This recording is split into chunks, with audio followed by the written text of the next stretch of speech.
October 26, 2007. After releasing hit games like GTA San Andreas, Midnight Club 3 and The Warriors, they decided to make something really unexpected.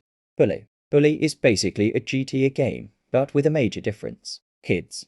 In Bully you play as a character named Jimmy Hopkins. You were sent to an academy due to bad behavior at home, and basically your objective in this game is to do missions and earn respect from all types of cliques like nerds, jocks, geezers, and many more. Towards the end of the game you get betrayed by your friend/partner, Gary Smith. And at the end, after a massive outbreak in the school, you fight Gary, and after the fight, Gary is expelled from the academy. This game was a massive hit, selling over 1.5 million copies and becoming one of the staples of Rockstar's franchise. But the big question is, why hasn't this game got a sequel? But before we get into that question, let's look at another game. May 17, 2011.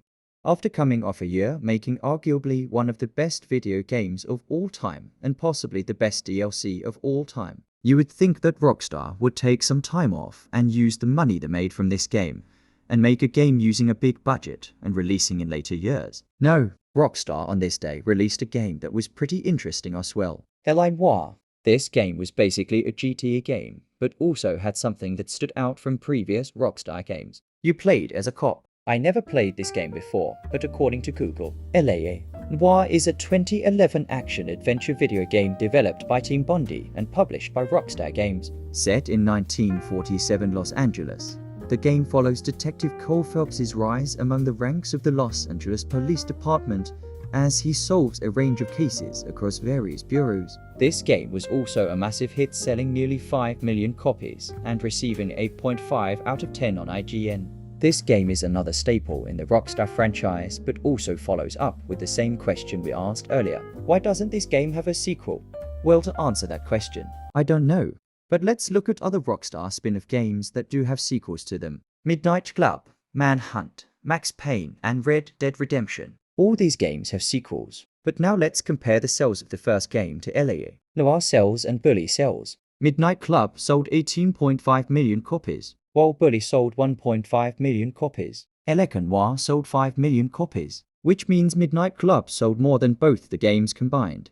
Max Payne sold only 4 million copies, which means Max Payne sold more than Bully, but less than Noire. Manhunt barely outsold Bully with 1.7 million copies, but was outsold by Noire. Red Dead Redemption sold 23 million copies, which we already know is bigger than both Bully and Noire. Now, let's look at some verdicts to the question, why don't these games have sequels? 1. Both Bully and Noire didn't sell as much as the other games. 2. Bully and Noire were just one of games. 3. Both Bully and Noire wouldn't make sense with sequels. Let's debunk these verdicts. The first verdict wouldn't make sense because Noire outsold both Max Payne 1 and Manhunt 1.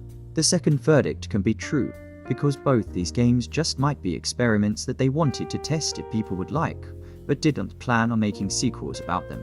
The third verdict can also be true because if the story in these games just wouldn't look right with sequels. Like Jimmy Hopkins in Bully had already left the school after the fight with Gary. So what would be unique about the sequel? You can say they can make a game with Jimmy Hopkins' son, but that would just be boring, and it wouldn't give the same vibe as the original Bully. Let me know what you all think down in the comments, and be free to put some verdicts down in the comments as well. Make sure to check out my last video about how Rockstar broke the internet.